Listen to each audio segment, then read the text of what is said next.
What is going on, everybody? Welcome to LUMIX Live this week. Really excited to bring you guys the interview that we did with photographer Chris Bray. We're going to get to that in a few moments. And as you probably notice, if you are checking out the info in the chat, the interview with Chris was pre-recorded, mainly due to the fact that he is located out in Christmas Island. I'm here in Austin, Texas, so it's about a 12-hour time difference. So a live interview broadcast at 1 p.m. my time and 1 a.m. his time would be a little tough to do live, but we wanted to get this interview out there and hopefully address get you guys some cool insight into his type of photography, what got him into it, but we're going to jump into that in a few minutes.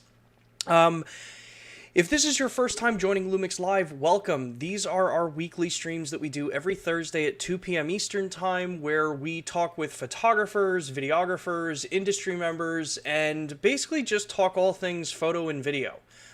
We typically run these for usually around an hour long, and they're always available for replay on the LUMIX Cameras channel, so the one that you're on now, assuming that you're actually on YouTube.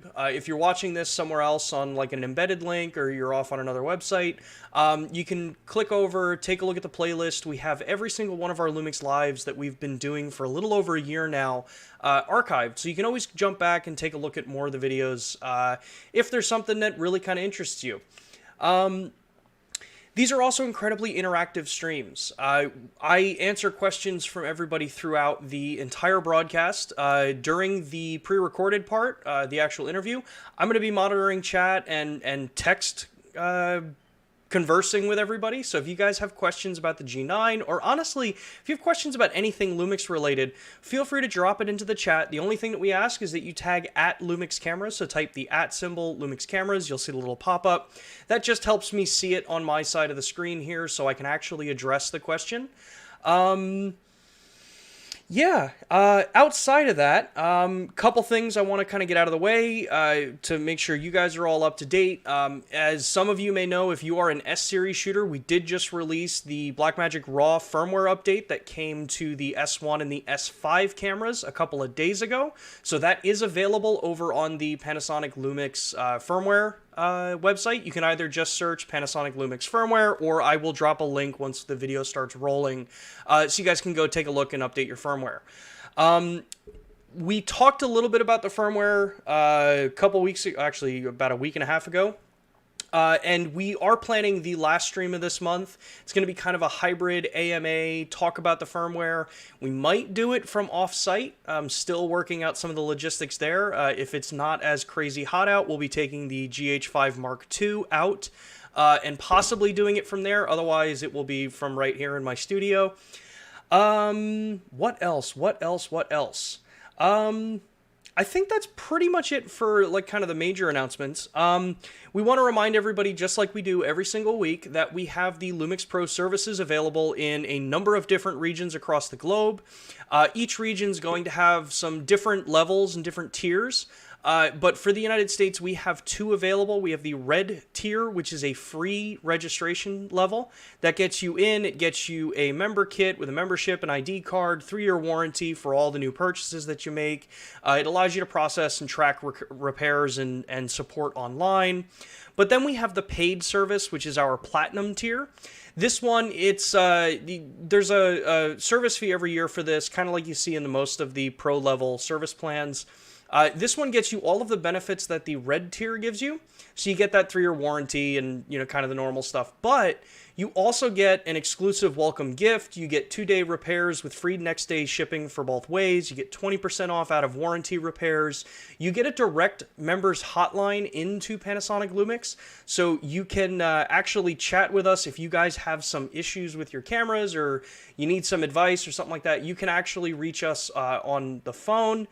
And then we also have the sensor cleanings and firmware updates and stuff like that that can be done on a yearly basis with a couple of your cameras.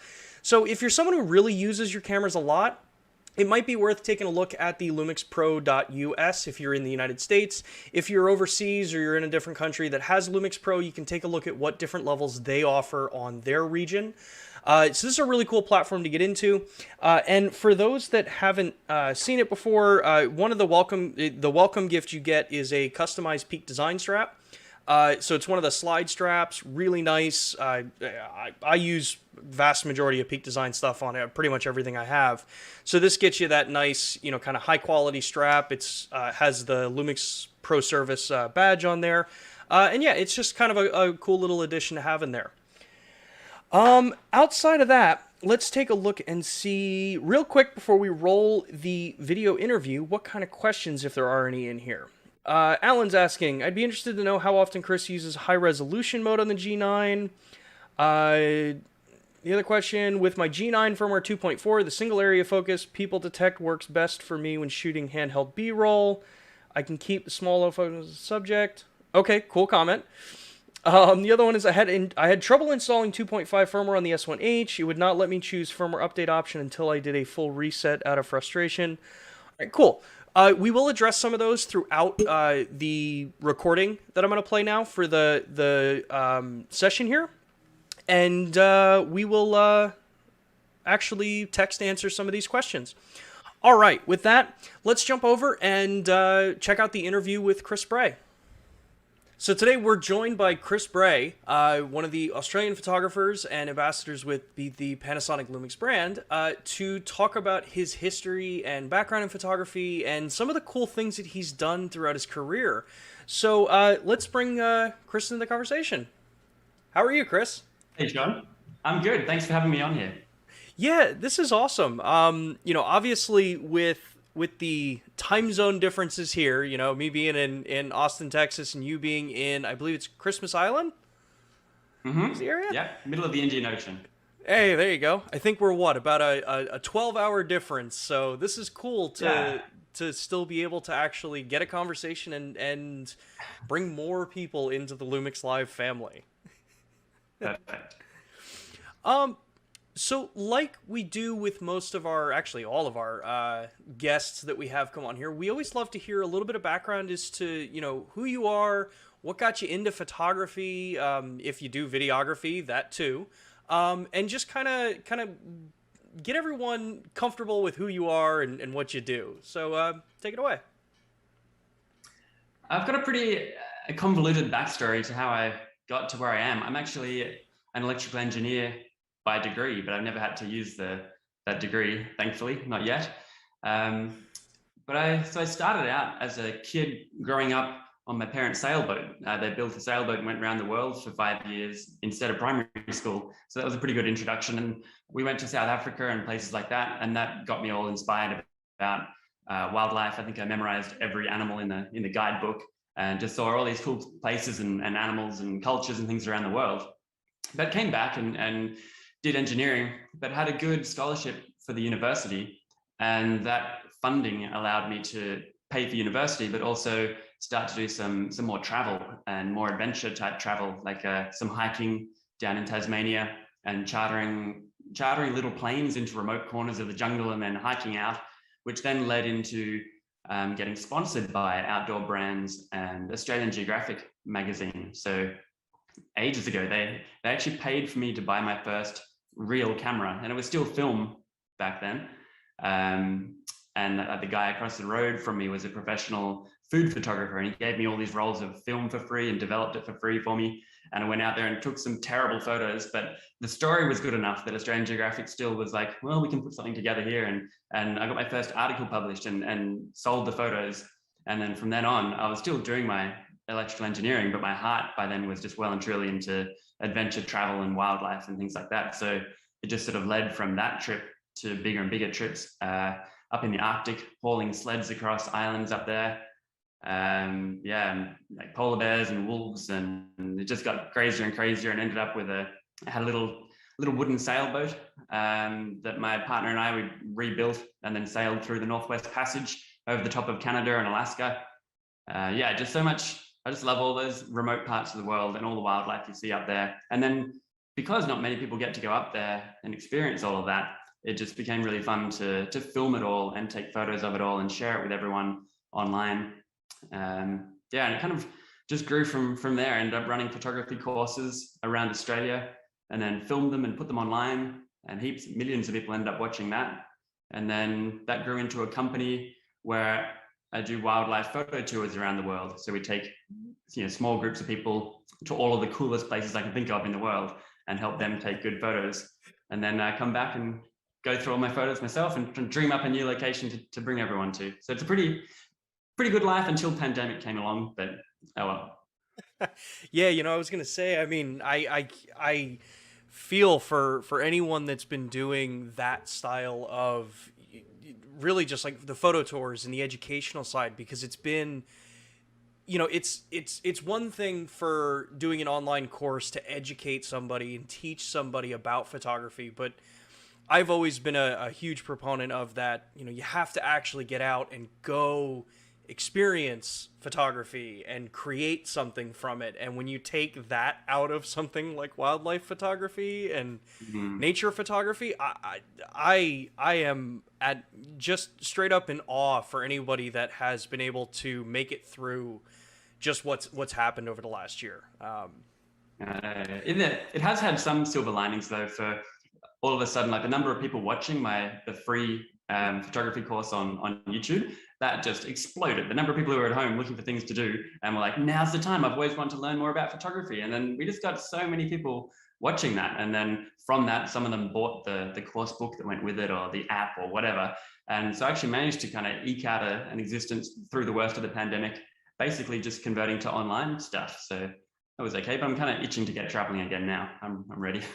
Yeah, I can definitely imagine. And, for anyone that's joining us that actually wants to go check this stuff out, we'll have a link in the description of the video so that, more people that may catch you from this stream will be able to go over and take a look at your site, get the books and actually follow you. Because I think anyone that's into wildlife and nature photography, or honestly any kind of photography, I'm not a wildlife, or really actually at all a wildlife photographer, but there are so many things that anyone that has this discipline and understands it, and obviously has the patience to do it, there's so much to learn and just awe at, I think, at some of the images, especially when you start talking to someone like yourself that has a really cool background of going to some of these places that, just like you said in the beginning, the average person's probably never going to get out to.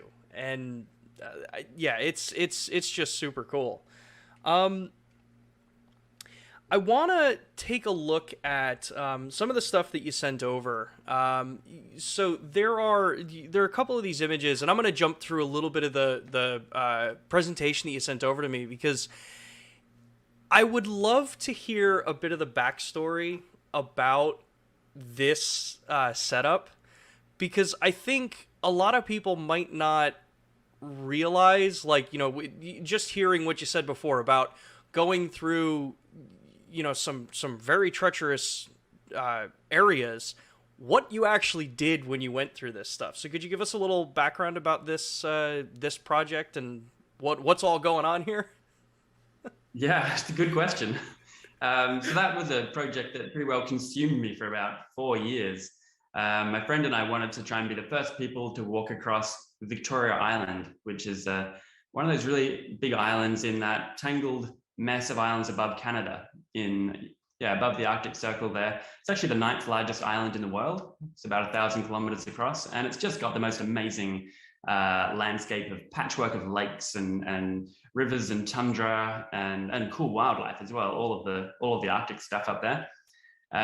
So yeah, we thought it'd be a really cool adventure just to try and cross it, but because the terrain has got so much water as well, we couldn't just have a cart that would wheel across the ground, because we needed to be able to cross water, but we couldn't just have a kayak either, because there was plenty of land we had to traverse as well. So I built this wheeled kayak contraption, and we loaded it full of 250 kilos of food and supplies and camera gear, and set off. And it was a bit of a nightmare after 58 days, and winter started to kick in, and we should have been on the far side. We only made it about a third of the way across not even quite up to that number 3 on the picture you can see there now. And that was as far as we got. You know, some days we got less than a kilometer after giving it our all. You could see some of that terrain, like that mud, you know, ice shattered limestone and that kind of stuff. But we learned a lot, and I got some cool photos, and that's actually where I really decided that I wanted to be a wildlife photographer. Though I remember a particular cute photo of a little Arctic fox that came up, and it was just, I had a terrible day, and catching this photo was just made my day. I was like, wow, yeah, that's the photo there, yeah. And that's the one that I was like, I want to be a wildlife photographer. It's so much more fun than just dragging stuff around. So then came back and redesigned the cart system for about another 2 years, finished my uni degree, and then went back and continued on from where we left off, but this time with a completely different setup. You know, huge inflatable wheels that wouldn't sink into the mud so much and wouldn't break through the ice. That was prototype there in my driveway, testing out these different designs, carbon fiber rims and stuff like that. And then, the two things would snap together and form a platform that you could put the tent on, so you wouldn't have to look for a tent site anymore, because that took forever sometimes somewhere that just wasn't razor sharp shattered rock. So it was much better equipped the second time. Yeah, you could click them together and haul them like a dog team, or go separate. And there were 500 kilos of stuff there, because we're equipped for a bit over 100 days. And amazingly, we made it out alive the second time round, and got some more cool photos and had a lot of fun. Yeah, I mean, like this is the stuff that's just amazing to me. You know, the lengths that you go to, and photography is that kind of, not necessarily like a background kind of thing of it, but being able to show, you know, the process of this. Like there's like the image here of you know, you guys walking there, like it's amazing just seeing and getting other people to be able to experience this and not necessarily have to be there. I mean, I can see from some of these images just how much, you know, you would have gone through there. And luckily for someone like me that gets to say it, like, you know, I get to just view this from the comfort of my home and not have to be freezing cold. Yeah, good. Actually, one of the other things that really surprised me from that was the first time I got involved in filming video as well. And just the effort that you have to go to set up, because we filmed the whole thing and turned it into a documentary film. And just the effort, you'd see a good bit of landscape coming up, and you'd have to run ahead and set the camera up and run back and then haul past it and then go back and get the camera and then generally turn the camera around and then go back and haul back past it again, just for that clean cutaway of the scene, like coming towards and then going away from the camera. Requires you like walking to and fro like 4 times. So much effort involved to get up and set up these shots, but worthwhile in the end. So for a project like this, I know you had said, you know, this was a long time. So how long was the second this particular expedition? Because I think you said it was a while for the first one. Yeah, 58 days for the first one, and then the second one, which was in 2008, took 75 days to kind of finish the last 2/3 there.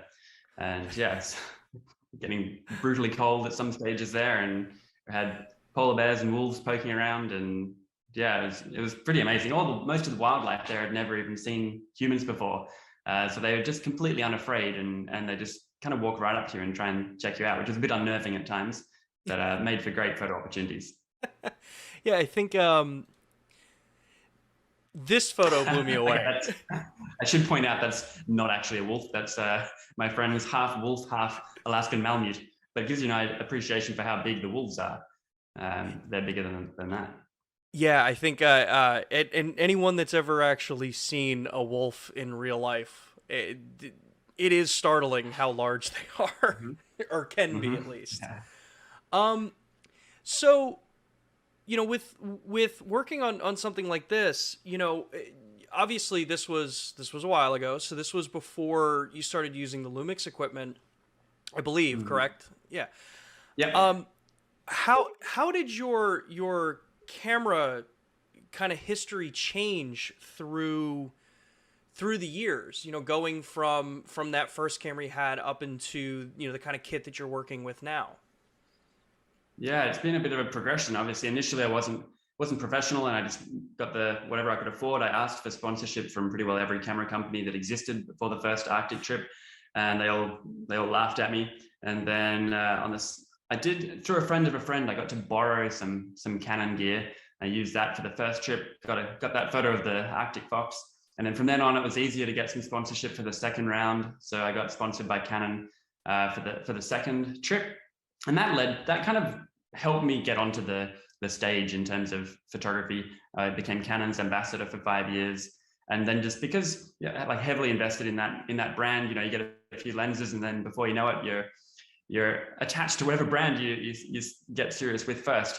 And so then I became sort of focused on Canon for probably 10 years, and my kit grew and grew up to the full wildlife kit of the Canon 1DX and a 200 to 400 mil lens, and the whole setup was about $25,000, weighed an absolute ton. This is just for the one camera and one lens, the main setup, and massively unwieldy, but really cool. But yeah, you start to, when you're flying all around the world, you're already over your camera limit, your check on limit, even just with one camera, let alone all the other stuff. So it became a bit massive. And then running all these photo tours around the world, everyone else was using a similar kind of kit, and everyone was complaining about how heavy it was and getting sore necks and sore wrists and all this stuff of just the weight and size of this gear. And then it was back in 2018, I was doing a Namibia and Botswana trip, and I had the complete setup. And I've been watching mirrorless cameras sort of enter the scene for the last 5 or 10 years, and I'd always just not really taken them that seriously. I'd borrow them once or twice off a guest and be like, yeah, just as bad as I thought. And like, who wants to be looking at a little electric screen? I need to see through the glass. It's got to be perfect. And then, yeah, I kind of gradually saw these cameras improving, but they were still, I wasn't tempted until 2018, where a friend brought along it was a LUMIX GH5, and we were just sitting beside the same lion, and I'd just been seeing for days. He'd been capturing all these cool photos and videos and stuff that I just wasn't able to get, partly just from the technology that exists with mirrorless, like all the ability to actually process the image, like things like real-time histograms or focus peaking or object tracking, like face recognition stuff that you just can't do normally. Yeah. And I was just starting to take a bit of notice, getting a little bit jealous, to be honest. And then, right, we're just sitting there waiting for this lion to wake up, as you do. And we decided to just pit our two cameras against each other and just try and see who could get the sharpest photo of the whiskers on this lion. And I thought it was a bit of an unfair comparison, because my setup was 5 times more expensive and 3 times heavier than his setup. But we did this test, and I didn't really believe the results that I saw until I got home and got his raw files and my raw files and really looked at it. And I was like, oh my God, he's got like better detail, better photos than I was getting. And I borrowed his camera for the next couple of days. And then by the time I even got back to Sydney, I'd already bought the GH5 and a bunch of lenses online, and it was already waiting for me back in Australia. So from then on, I was like, I'm going to bring both setups around the world with me for the next, Iceland, Greenland, Alaska, Kenya, Galapagos, Amazon, Antarctica. I was going to bring them both and just do a real thorough comparison, because it was a pretty huge jump to go not only from like a DSLR to mirrorless, but from full frame to micro four thirds, and to swap brands and everything, particularly with all the history. But I just couldn't deny what I was seeing, and how much more fun it was, and how much easier it was just to have such a light kit that I could bring all of the stuff I wanted, and all the chargers and a few pairs of undies in my carry-on luggage.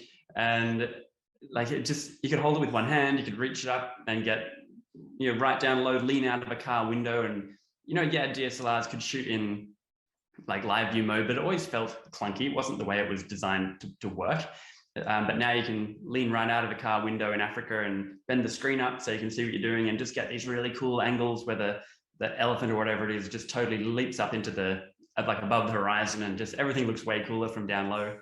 Yeah. And I loved it, and ended up not actually bringing my Canon gear out for the rest of that round the world sort of thing. And I was like, man, so from then on, I just came home and sold it all, and just bought more LUMIX gear. And then by then LUMIX found out about that, and they were super excited about that transition, and then made me an ambassador LUMIX. So that obviously helped out as well. So then I ended up with even more gear. So now I'm absolutely stoked. It's just totally really like invigorated my photography. Now I've got to go back all these places and get, you know, the same photos again, but better. Yeah, it's amazing. One of the things that we get a lot of questions about is, well, how do I become an ambassador? How do I get, on board? Because, I really love the brand. And I think the progression that you talked about, I mean, that's really, at least here in the US, a number of the ambassadors that work with us are genuinely people, like yourself, that have, cautiously made the transition at first, kind of grew into these kinds of things, and then found the areas where it gives the benefits. It actually can become more fun and that kind of thing. And for a lot of people out there I know that watch the stream and have some of these questions, it really does come into that, how do you get over that kind of fear of making a change? Because let's face it, it's not cheap.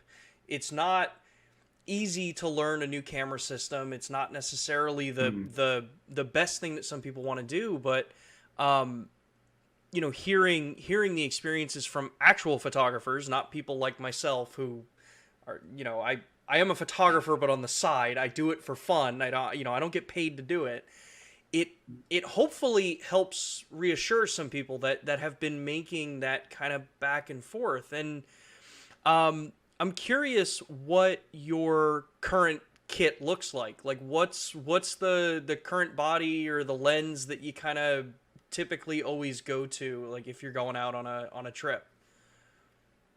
Well, because they're so much smaller and lighter, you can bring all of them. So that's the that's the benefit. But now my main setup is I'm using a lot of GH5s and some G9s, so a bit of both. Main wildlife lens is a 100-400, which of course with the micro four thirds 2x crop becomes 200 to 800 mil. So even that was just like, oh my god, you can handhold an 800 mil lens and it weighs nothing, and you can zoom right in. That's one of the huge advantages of the micro four thirds. Sure, full frame gives you more, better ISO abilities, and you can pack in more megapixels and that kind of stuff. But the trade-off is that the lenses are heavier, bigger, more expensive, and you just don't have that 2x crop. That's incredible for wildlife and sport as well, I guess. I'm not really into that, but just to be able to zoom in that much more is ridiculous, and everything is just so much more portable. So that 100-400 is my absolute main wildlife lens. I've experimented with some other ones, some primes, and now there's the 10-25, which is super beautiful. That's more wide angle, obviously, but f1.7, so awesome for low light. And just because not all wildlife is a long way away, particularly here where I live on Christmas Island.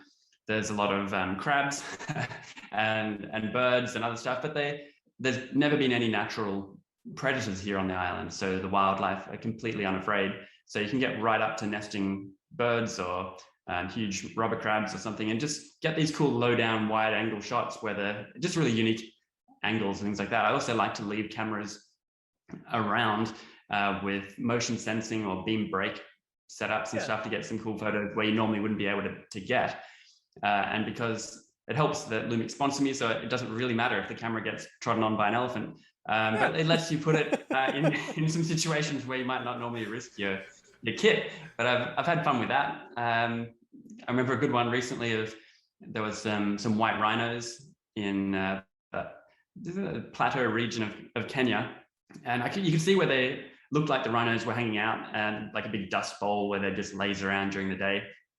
And so when they weren't there, I set up the camera with a motion sensor and left it right down there, and then drove away and just watched from a safe distance. And these rhinos came back, but I thought they'd just go to sleep and I was just going to get some cool like low down angles. But they saw it and came up to it and had a sniff on it, and then knocked the camera over, and then amazingly stood it back up again with their horns, and then got a few more photos and posed perfectly. And then I love that kind of stuff. So I do have a lot of wide angle stuff as well. Yeah, lots of different stuff in the kit, but still more room for more things. Always bring a drone with me, and even that, I remember, like, I was using drones since they first started, and you'd have to bring an entire huge Pelican case with it, and Oh now it yeah. folds up. It's just like another lens in your bag. Yeah, I love Yeah. just trying to use the latest technology to open up new photos. It keeps it exciting for me. What kind of advice would you give to someone that's looking to, kind of get into wildlife photography? Are there any kind of like barriers that, people kind of have a misconception about to be able to do some of the stuff like what you do? Maybe not as extreme as the Arctic Circle, but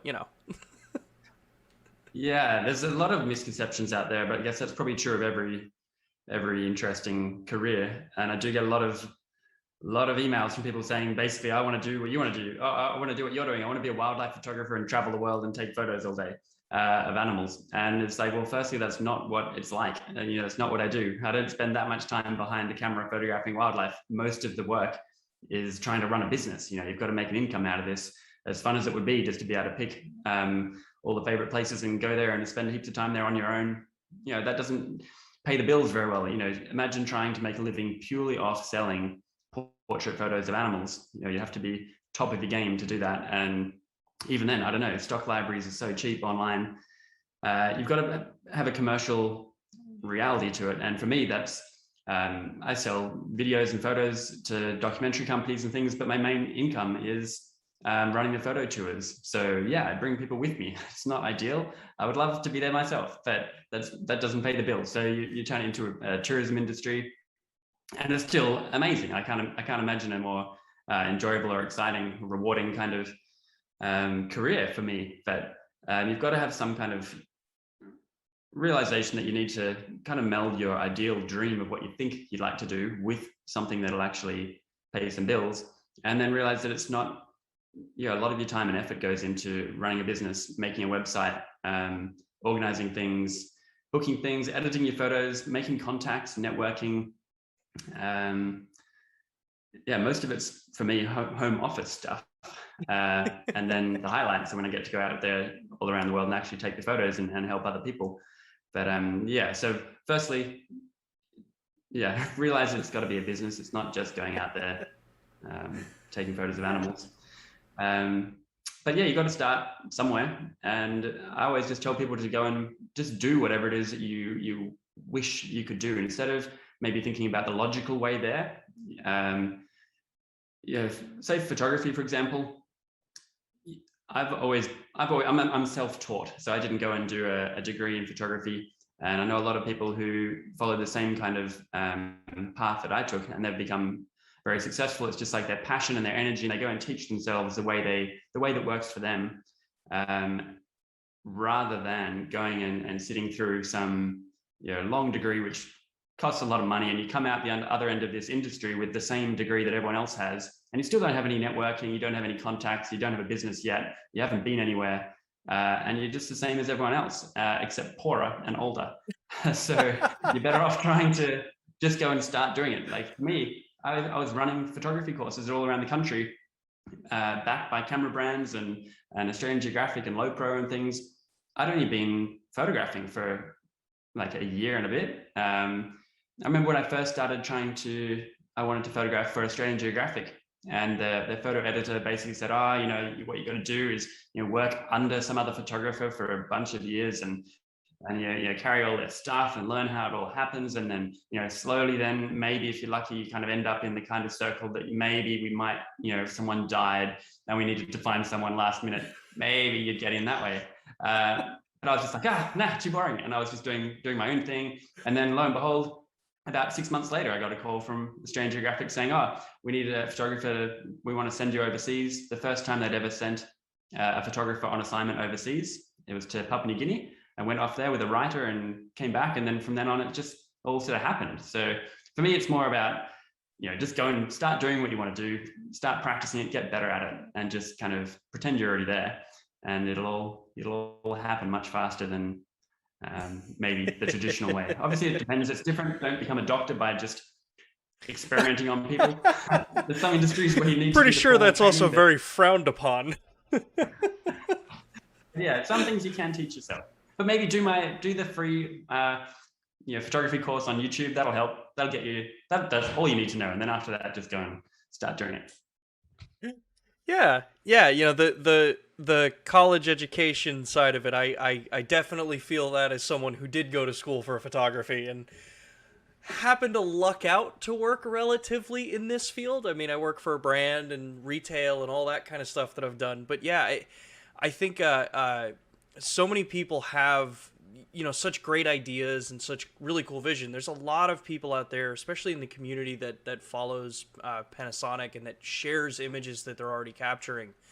You know, I love what you said. Just get out there and just do it. Like, it sounds so simple and so corny, but that really is what people should do. And I think the advent of everyone having to start to learn everything online, I think is such an awesome tool for so many people. You mentioned it earlier about with all the online courses that you have and the books and everything.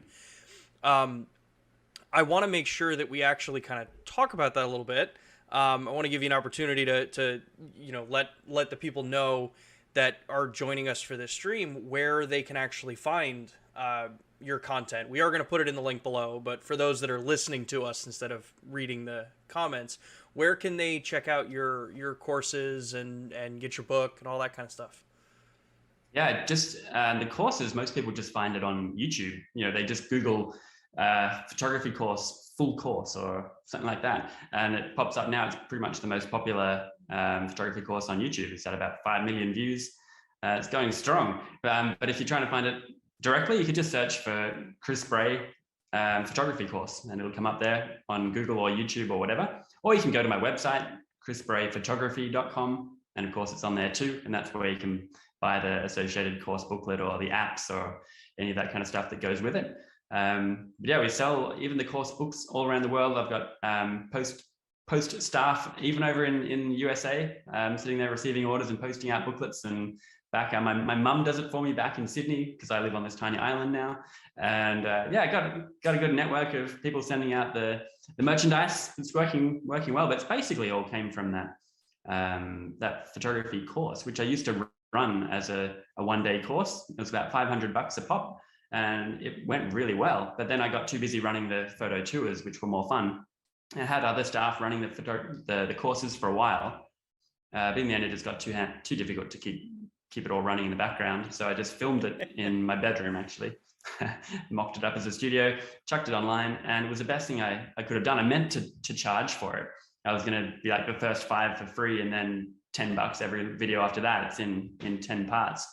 But I got frustrated, and the payment thing, it's like everyone watched the first 5 and then no one paid even $10 for the next one. So I put it online for free, and then boom, everyone watched it, and heaps of people bought all the booklets, and I made way more money than I ever would have trying to charge $5 for a video. And that's led to like hundreds of thousands of subscribers on YouTube, and it's all been good just because I got frustrated and gave it away for free because paying didn't work. Hey, with the way everything has shifted for people in the way that we learn, I would never begrudge anybody if they decided to go to university or to college, high school, whatever, to actually take formal photography courses. But I think some of the best knowledge that I've ever gained from this, aside from a couple of the professors that I had in school, I'm not dogging on them, has been from people like yourself online that actually go out there. You're in the real world creating I hate saying creating content in this case, but creating beautiful imagery and showing others how to do this as well. I want to wrap this up a little bit because we're coming up on about a good point for the end of this session here, and just thank you so much. We love expanding the LUMIX Live platform and bringing more and more people across the world that are LUMIX fans or even just photography fans in general. Getting them the experiences to meet people like you. who are out there, and hopefully those that have been watching go over and take a look at your site, to follow you on Instagram and all the other platforms.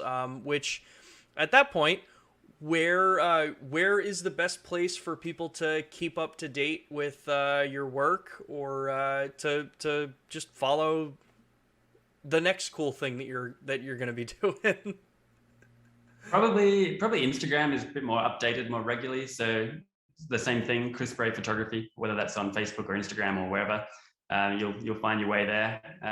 The next cool thing, actually, the reason I'm in this little island, I moved here a few years ago to build an eco lodge. So a cool opportunity popped up, and I've been here building a luxury little eco lodge inside the national park on the ocean cliff here. That's been pretty well all-consuming for the last couple of years during pandemic. Gave me something to do, and I've fallen in love with wildlife here. I've just finished putting together a wildlife guide here, which has given me a reason to go and photograph all the animals again. And yeah, so it's keeping me busy, but now just finished organizing all the next round of photo tours for next year. So hopefully some of the people watching the video can check out the chrisbrayphotography.com website and come on a tour sometime, or at least just look at the free videos. That'd be good. Thanks, Sean. Yeah, definitely. So just a reminder, we'll have a link to all of those, the Instagram, the website, the tours, all that stuff. We'll have that link down in the description below. I highly encourage everyone to go take a look at it if you're able to. I know everyone's been pent up for the last year, and we just really want to get back out and go photograph and create some awesome images. Definitely go take a look and see. I gotta point that way because you're on my right on the camera. Definitely go take a look at the site if you're able to. I highly encourage people get out there and go on photo tours if you're able to. They are one of the most fun things I think people can experience when they want to actually get out there and do something that's out of maybe their comfort zone. So again, thank you, Chris, so much for spending time with me on this stream. I look forward to hopefully maybe having you come back again. We can talk more about the project you're working on now, which sounds really, really cool. And yeah, thanks for coming. Thanks, Sean. It's actually been really great to meet you. I've found myself watching a bunch of your videos on YouTube without realizing, and then we logged on here, and there you are, and it's you. So good to meet you, Sean. I do exist in real life, actually. I'm not just some computer-generated thing.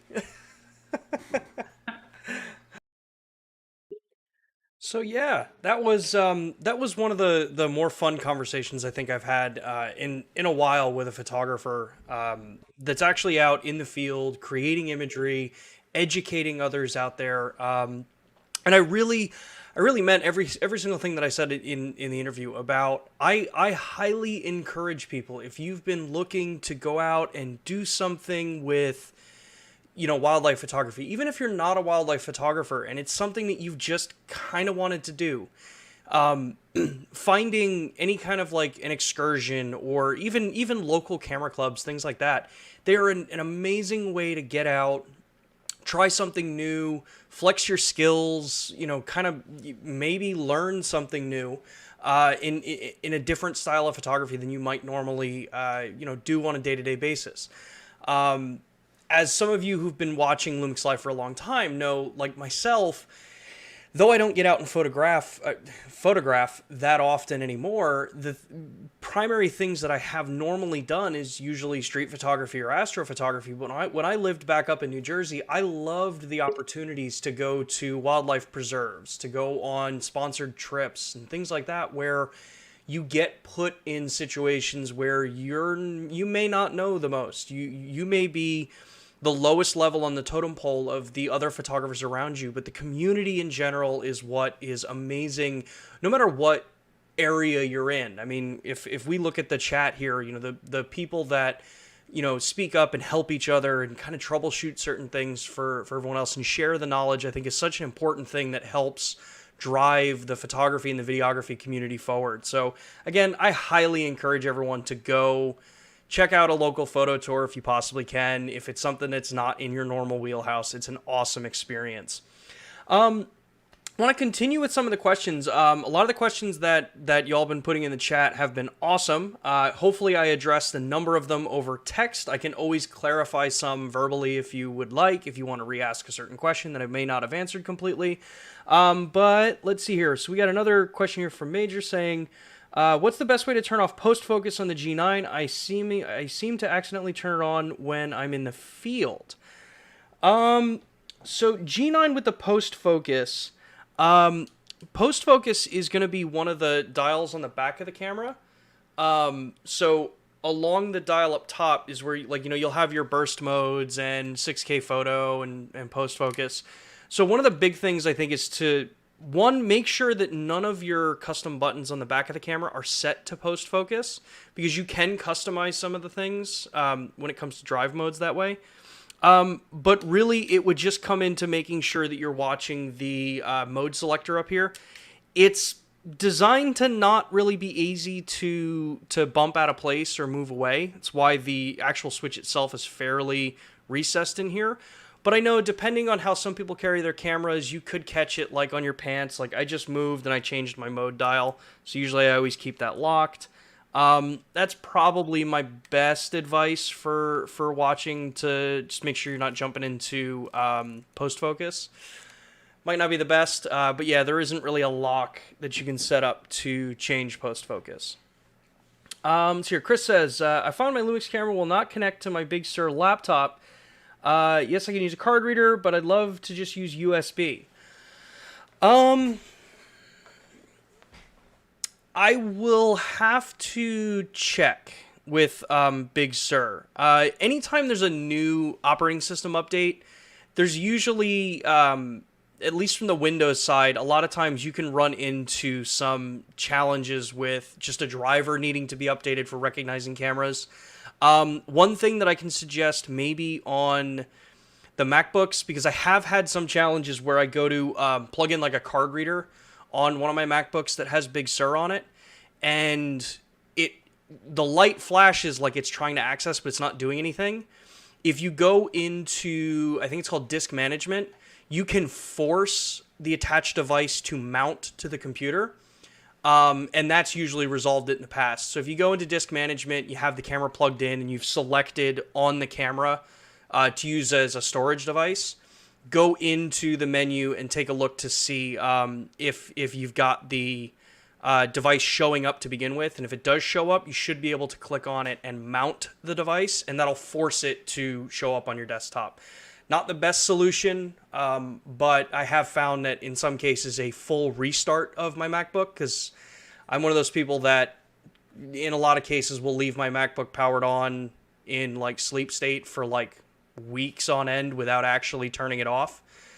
Sometimes you can just run into problems where USB drivers go to sleep and, you know, might just not come back up. So yeah. Let's see here. Has there been Lumix Live regarding the new full-frame LMount lens releases? We have had some different conversations talking about the LMount lenses. We've talked about the 50mm, the 85mm, the 70-300. I'm sure when the 24 and the 35 are released, we'll be talking about those as well. But I do plan on, once the, kind of the 1.8 series is out, I do plan on doing an entire session just on that set of lenses, because I know a lot of people have been very patiently waiting for the next two to come out. I don't have any more info when those other two are going to be coming out, but know that if you're getting subscribed, if you're following our emails, if you're following us on social, you will immediately hear when we have more information about those. Let's take another look here, some other questions. Which actually, before I do that, it does also remind me, if you have suggestions for future Lumix Lives that you may want to see, if you don't think we've done one, feel free to shoot us suggestions either in the chat, in the comments once the video is posted after live. Feel free to even email us at lumixlive@us.panasonic.com. Lumix Live is one word. And on the end card for the video, you'll see the email address up there. We don't really respond from that email address. It's really just to collect ideas and, kind of just be able to understand what everybody wants us to talk about, show, things like that. But yeah, if you have suggestions, feel free to shoot us an email there, or like I said, in the comments or in the actual chat here.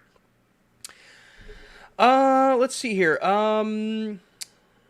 Okay, Chris says, can't even see it in Disk Manager, but I'll try again. The other thing that you can try, I know that the G9 uses one of the other USB 3 connections. It's the Micro B USB 3 connector.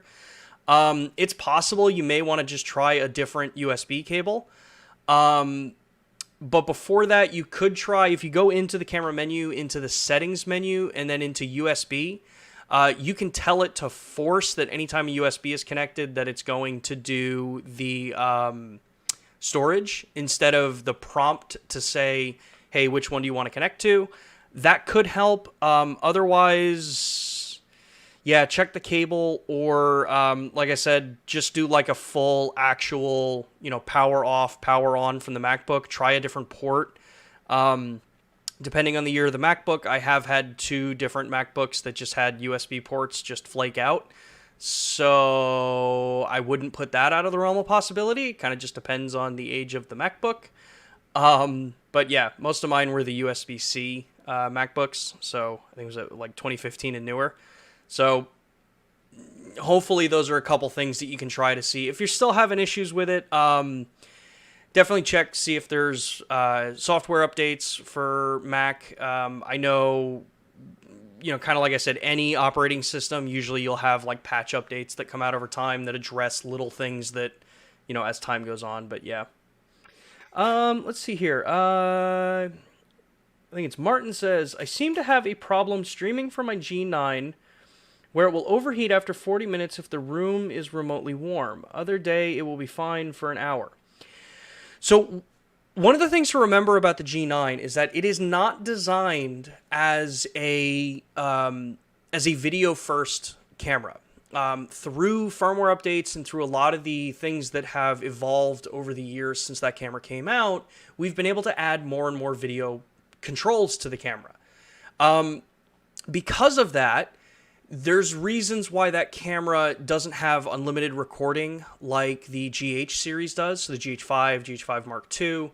And that's all down to thermals. The GH5 and the GH5 Mark II have a very different thermal management system because they're designed to be running unlimited recording times in video.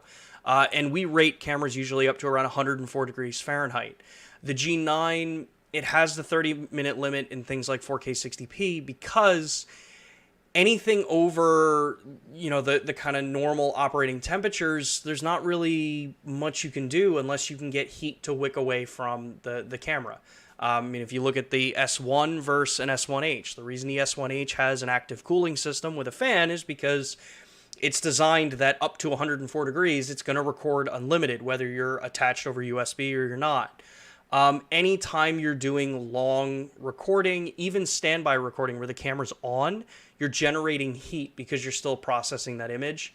So you could be running into some of that challenge. A very simple thing you can try if you're not using the on-camera built-in microphones, if you're using external like this or a lavalier system, I have a little fan that's off camera over here. So one of those little kind of tiny ones, low RPM, doesn't really make much noise. I've literally just pointed those things, up at cameras that I know, like when I have to do live streaming or something with smaller cameras, even things like phones. If I'm doing a demonstration and I know I'm going to have my phone and I'm streaming and I'm running a whole bunch of data through it, the phones get hot and phones can shut off too. Anything that just keeps air moving. If you have air conditioning that you turn on, that's great.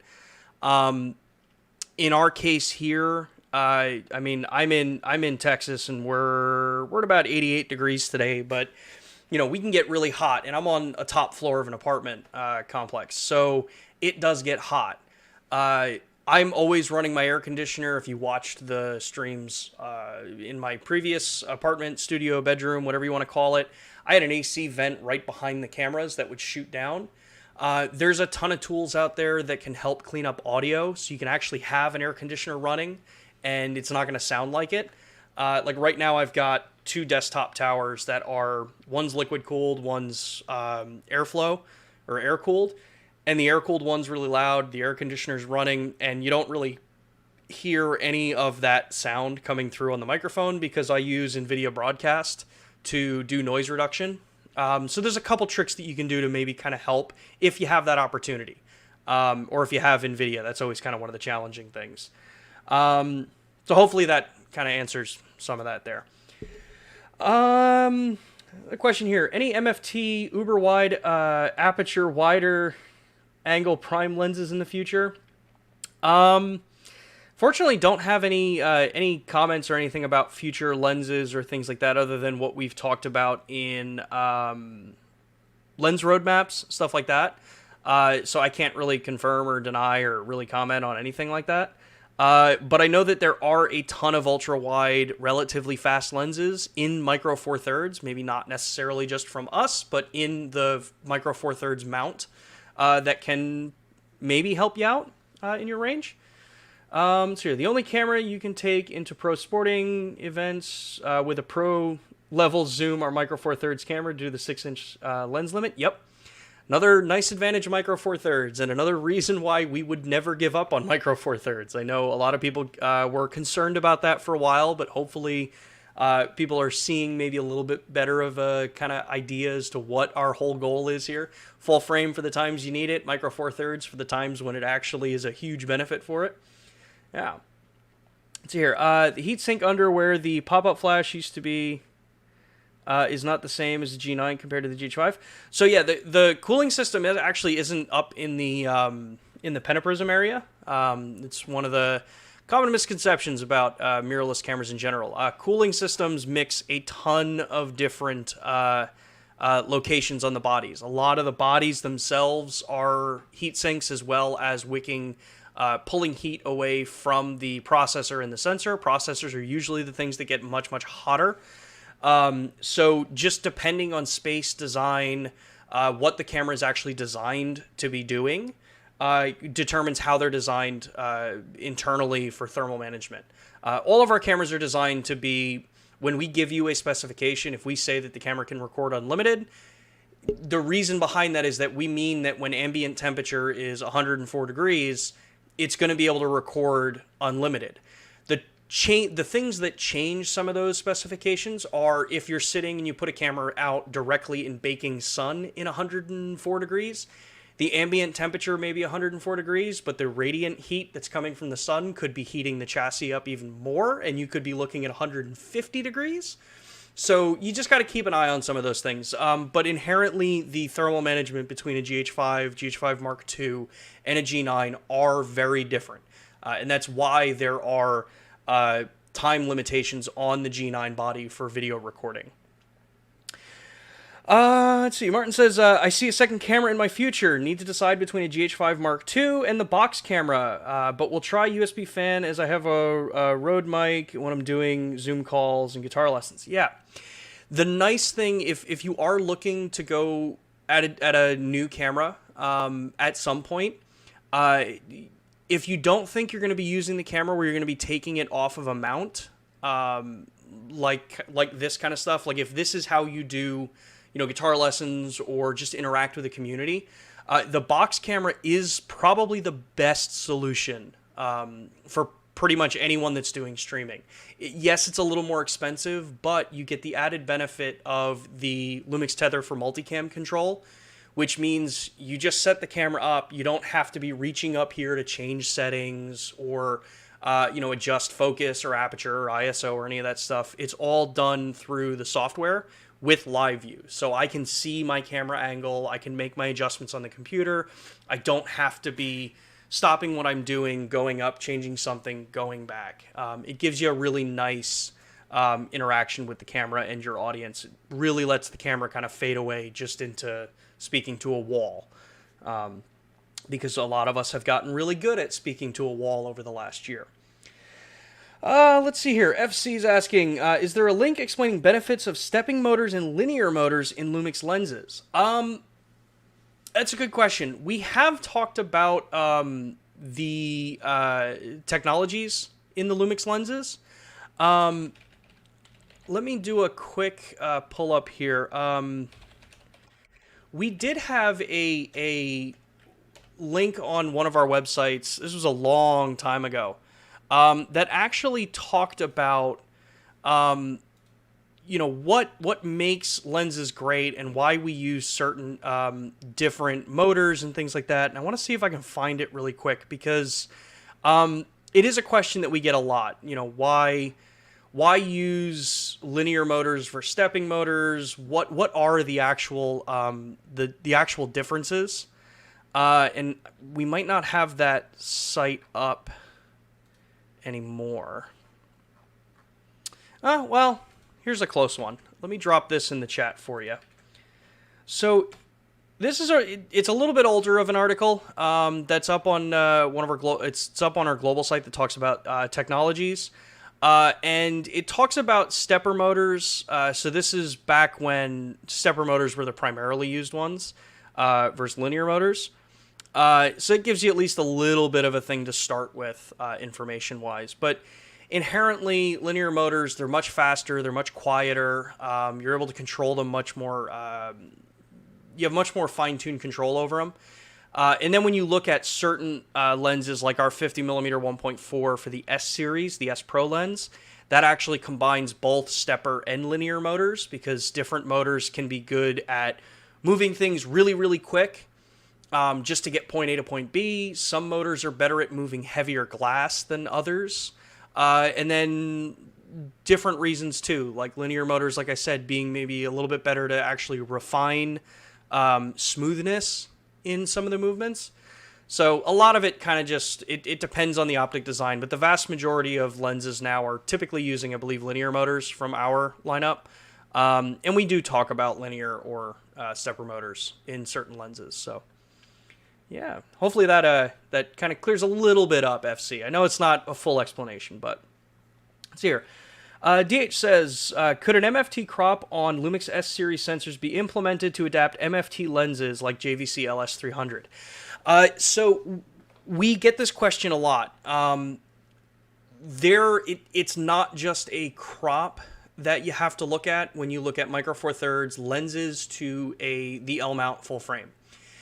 The big issue is that the lens mount actual depth is pretty much identical. You're a 1/4 millimeter difference between LMount and Micro Four Thirds, to the point where a Micro Four Thirds lens would actually have to sit inside of the LMount. Even if you could crop, you wouldn't really have a way to have an adapter with the electronics needed to control the lens, drive focus, communicate information, to attach them. So it was one of the points we know that when developing a full frame system, it basically had to be a decision that was made. Do you sacrifice in certain different qualities and size and design goals to force a backwards compatibility to where you're using 1/4 of a full frame sensor? Or do you basically build the best full frame mount and will work with the best full frame mount that you can, and be able to work with the best technologies that you can? So unfortunately, going from Micro Four Thirds up to LMount, there's just no space to build an adapter. That's why no one's doing it. It's not that we wouldn't want to. I would love to see an adapter like that. But yeah, you just run into physics, say that you can't do it. Let's see here. Benjamin's asking, when will we have a date for the GH6, and is there going to be a successor for the S1? More information will follow on the GH6. I don't have any information that I can share today, and as far as a possible successor of the S1, unfortunately, again, there's nothing I can say about future cameras or anything that would be or not be in a future pipeline for something like that. The best I can tell you is if you've got suggestions, if you've got requests about features, things like that that you want to see in cameras and lenses in the future, make sure to let us know in either these particular streams, really any of the streams. We read through all the chats after the stream goes anyway, and kind of collect what everyone's saying. Or, shoot us emails, reach out to service. Well, not really reach out to service because that's a different group. Service you really only reach out to if you actually have like a problem with your camera. But yeah, sound off in the chat if you've got recommendations for future things that you want to see in cameras, because we do collect all that stuff. All right. Looks like we're pretty good on questions then. So I want to thank everybody for tuning in and checking out the interview with Chris Bray. It was definitely a really fun interview that I had with him. I enjoyed being able to just kind of talk about some of the projects and the expeditions that he's got. If you want to learn more about Chris or follow more of his work, or if you're someone who's able to actually go out and maybe attend one of his excursions, go take a look at his site. Links are down in the description below. Check him out on Instagram. The link is down in the description below. If you liked what you saw here on this LUMIX Live, if you like this kind of content that we're producing, make sure to give us a like, make sure to subscribe, make sure to give the video a thumbs up. It helps me tremendously in growing this channel, obviously, with the YouTube algorithms and all of that fun stuff. It greatly helps us. But more importantly, it helps me when I go back to my bosses and I say, hey, I want to be able to get so-and-so onto the stream, or I want to be able to do a broadcast about this because y'all are asking for it. These things are so much fun. I love doing these. I love the interaction that we've had in the chat. As a reminder, we will be back next week, Thursday at 2 p.m. Eastern Time. We will be doing an actual live interview, this time with Cinema Ambassador Carissa Dorson. So make sure to set the reminder on that video. It is currently live, so you can take a look and get yourself the little YouTube reminder there. That's going to be a fun conversation. If you haven't checked out Carissa's work, make sure to go take a look at the next video for LUMIX Live. Take a look at Carissa's work. She's an amazing cinematographer, and it's going to be a really cool conversation. And then for the last stream of this month, we're going to actually be covering all the firmware updates that came out this month. The S1, S5 update. We're going to be talking about the connectivity with the Ronin RS series, so the RS2 and the RSC2. We've been seeing a lot of people ask questions about that, so I want to make sure that we can give everyone an opportunity to ask them and get answers right from the source.